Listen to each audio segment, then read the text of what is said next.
Chapter 9, Forest and Wildlife Resources.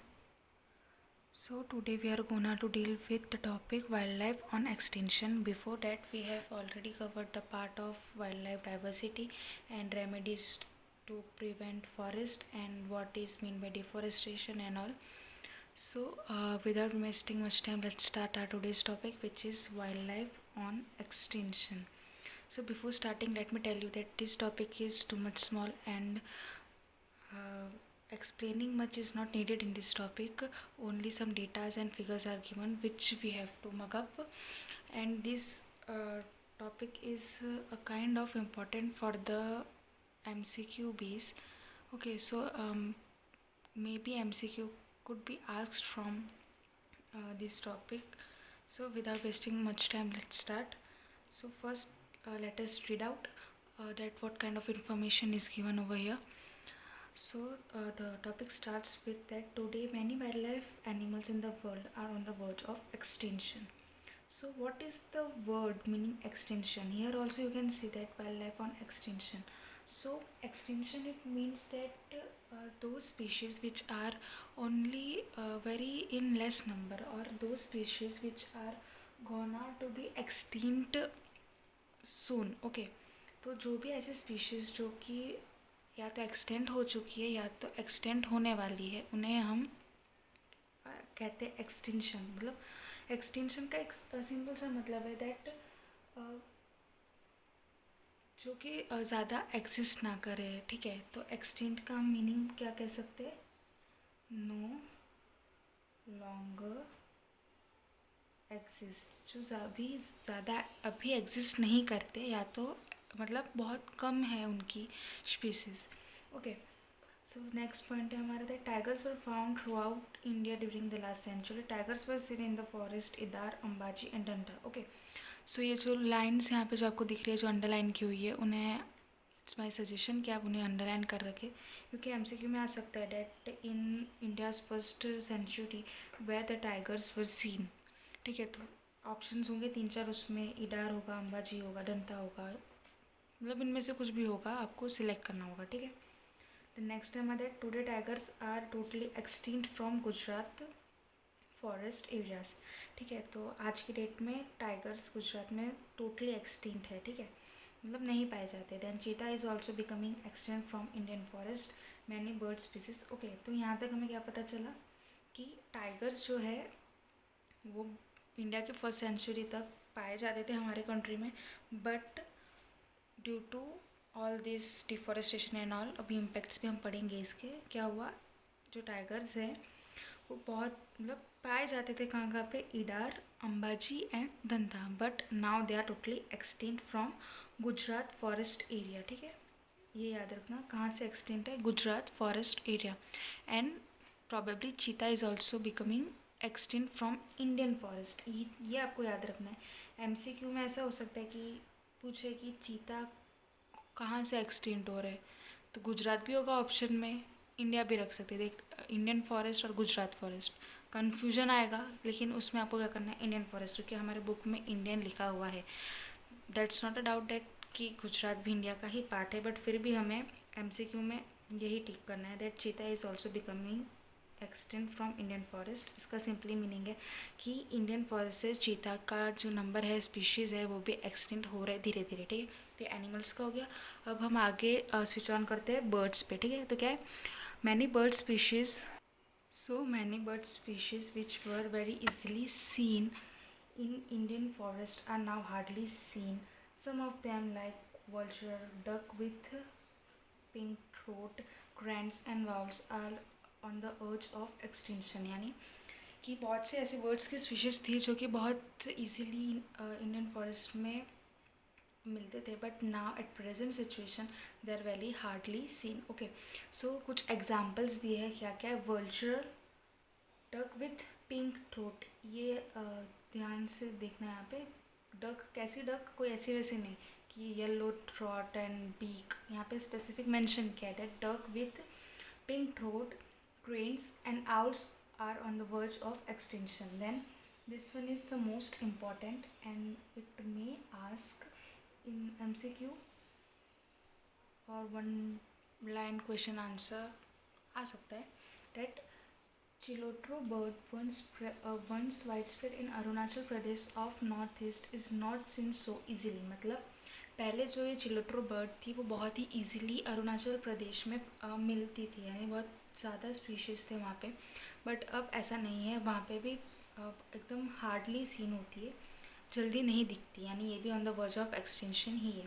ठीक है, तो आगे क्या है, there is a danger on survival to the alligators of fresh waters of rivers and Ganga dolphin. Okay, तो ये ऐसा नहीं कि जो स्पीसीज़ लैंड पे सर्वाइव करते हैं या स्काई में वो ही एक्सटेंट हो रहे हैं, जो कि रिवर बॉडीज़ में जो भी ऑर्गेनिजम्स सर्वाइव करते हैं उन पे भी एक्सटेंशन का खतरा होता ही जा रहा है।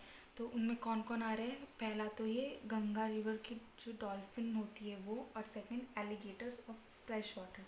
नाउ अभी डाउट होगा कि ये एलिगेटर्स क्या होता है। तो जो एलिगेटर्स होते हैं वो टाइप ऑफ रेप्टाइल्स ही होते हैं, जो कि सिमिलर होते हैं क्रोकोडाइल के, बट नॉट एग्जैक्टली क्रोकोडाइल। ठीक है, वो सिमिलर होते हैं, एग्जैक्टली क्रोकोडाइल नहीं होते, and they are semi aquatic. Okay, फिर नेक्स्ट है हमारा that the number of sea turtles approaching to the coast of Odisha and Gujarat is constantly decreasing. Then waterfowl और जल बिलाड़ी once found frequently in Narmada, Tapi, Mahi and Sabarmati rivers of Gujarat is almost extent. A time has come now for us to think about this seriously. Okay, so यहाँ पे ये point जो है that water foul, जल बिलाड़ी, ये भी बहुत इंपॉर्टेंट है फॉर MCQ, दैट कि जो कि बहुत frequently Narmada river and Gujarat के जो रिवर्स वहाँ पे में मिलते थे, बट अब ये भी एक्सटिंक्ट हो रहे हैं धीरे धीरे। ओके, सो इसमें आपने देखा कि सब फैक्चुअल डेटा बेसिस में एक्सप्लेनिंग जैसा कुछ खास नहीं है, तो इसका हम एक मतलब एक नोट्स टाइप बनाए रखा है मैंने कि एकदम सॉर्ट आउट हो जाए। यही पॉइंट्स है, कुछ एडिशनल नहीं है, हमें उसको भी एक बार देख लेते हैं। ओके, सो ये रहे वो पॉइंट्स जो कि बेसिकली इंपॉर्टेंट है इस पैरा में से। बेसिकली कुछ ज़्यादा लंबी वीडियो हो गई है, जैसे बहुत छोटा पैरा था ये, इसमें भी सेम पॉइंट्स है, कुछ एडिशनल नहीं है, तो एक बार इसको भी आप देख लो, और हो सके तो इसका स्क्रीनशॉट ही ले लेना, क्योंकि इतने से के लिए PDF प्रोवाइड करना इज़ अननेसेसरी थिंग। सो क्या है फर्स्ट पॉइंट, फटाफट से मैं आपको एक बार रिवीजन दे देती हूँ, रिवीजन भी हो जाएगा आपका और एक बार अच्छे से समझ में भी आ जाएगा, एंड आई होप सो कि लर्न हो भी गया हो। बहुत छोटी सी चीज़ है ये। क्या है, पहली पॉइंट है, tigers were seen in the forest of Idar, Ambaji and Danta. ये जो प्लेसेस के नाम्स है, जो भी प्लेसेस के नेम्स है, हर एक में, चाहे वो हिस्ट्री और सिविक्स हो, कहीं पे भी हो, वो एग्ज़ाम में प्रॉबेबिलिटी होती है कि वो आते ही है। और अगर आप प्लेसेस मेंशन करके लिखते हो अपने आंसर को, तो चांसेस होते हैं कि अगर आपने 1-2 पॉइंट ऊपर नीचे कर दिया या फिर मिस आउट भी हो गए, तो जो एग्ज़ामिनर होता है वो आपको मार्क्स दे देता है। ठीक है, तो आंसर में एक्यूरेसी होनी चाहिए। एंड सेकेंड थिंग, ये जो पूरा आंसर है इसको आप ऐसे, अगर एग्ज़ाम में क्वेश्चन आता है that right and short note on wild life extension, तो ये आप लिख सकते हो। ये ज़्यादा से ज़्यादा आपका ये 3 या 5 मार्क्स में शायद आ सकता है। ओके, सो फर्स्ट पॉइंट तो क्या है कि टाइगर्स कहाँ पे पाए जाते हैं, ऑन फॉरेस्ट में, ईदार, अंबाजी एंड दंता। फिर टाइगर्स गुजरात के फॉरेस्ट से टोटली एक्सटिंक्ट हो चुके हैं। Okay, and third point is that चीता भी एक्सटिंक्ट होने वाला है, अभी पूरी तरीके से नहीं हुआ है, but it's on the verge of extension. ठीक है, ये 3 पॉइंट्स एकदम सिंपल थी, ईजी थी, आई होप समझ आ गया होगा। फिर नेक्स्ट फोर्थ पॉइंट है हमारे दैट बर्ड्स। अब हमने एनिमल्स कर लिया, अब हम आते हैं बर्ड्स पे। तो birds on the verge of extension में क्या है, सबसे पहला डक विथ पिंक थ्रोट। मैं बार बार मेंशन कर रही हूँ यहाँ पे that duck with pink throat, cranes, owls and vulture. ठीक है, ये जो 3 बर्ड्स है ये एक्सटिंक्ट होने वाले हैं, they are on the verge of extension. Okay, फिर नेक्स्ट बर्ड कौन सा है, ये तो मैं कहूँ तो कम से कम 85% चांसेस है इसके आने के, आ भी सकता है नहीं भी आ सकता है, मैं एग्जामिनर तो हुई नहीं। डेट चिलिट्रो bird which was once widespread in Arunachal Pradesh of north east area. ठीक है, जो बर्ड पहले बहुत ही ज़्यादा वाइड स्प्रेड थी, मतलब जहाँ जैसे कि बहुत ही ज़्यादा मिलती थी, अब अब ऐसी सिचुएशन हो चुकी है कि वो बहुत ही रेयरली दिखती है। कौन सी एरिया में, अरुणाचल प्रदेश के नॉर्थ ईस्टर्न एरिया पे। फिर देन फिफ्थ सिक्स पॉइंट क्या है, that the number of sea turtles approaching to the coast of Odisha and Gujarat is also decreasing constantly. And the last point is that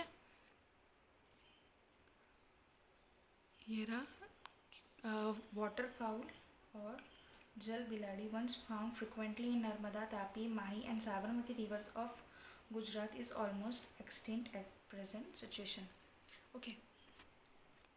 Okay, so I hope कि आपको concept पता चल गया होगा पूरा, extension that कहाँ कहाँ पे वाइल्ड लाइफ मतलब कौन कौन से birds, animals and turtles and all हैं जो कि एक्सटिंक्ट हो रहे हैं.